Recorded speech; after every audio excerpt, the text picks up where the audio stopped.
El Consell Escolar ha aprovat esta setmana la zonificació dels alumnes en els diferents centres educatius de la Pobla.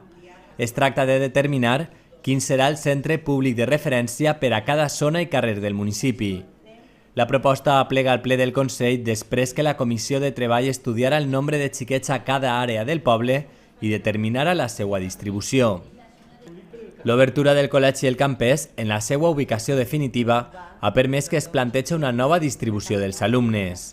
A l'estar dins del casc urbà, s'ha decidit que els alumnes dels carrers més pròxims tinguen el col·legi número 3 com a primera opció.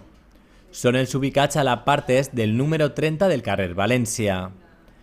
Els canvis també afecten als xiquets del barri Sant Josep que canvien el col·legi Lluís Vives pel Mas de Tous. També diferents carrers del casc urbà canviaran un centre per un altre. Es tracta de compensar àrees perquè tots els centres educatius tinguen una demanda d'acord amb les places de les quals disposen. El que hem intentat és no modificar molt la zonificació que n'hi havia abans. Sí que hi ha hagut modificacions perquè, clar, la realitat ha canviat. Tenim el casc, dins del casc urbà tenim el campés.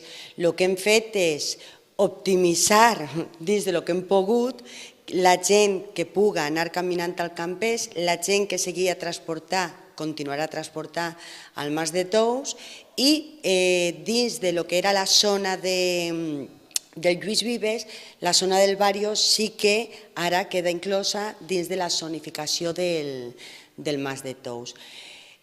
Ho hem fet de manera molt consensuada, hem treballat molt en la comissió de zonificació i torni a dir que ha sigut una decisió unànime per part de tots els membres de la comissió de zonificació.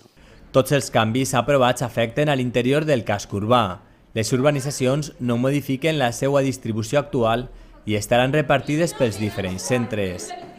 Amb esta mesura s'ha buscat no concentrar tots els alumnes de les urbanitzacions en un sol centre i millorar així la integració. La proposta de zonificació dels centres educatius s'ha aprovat amb el vot favorable de la majoria del Consell i només s'ha comptat amb un vot en contra i una abstenció.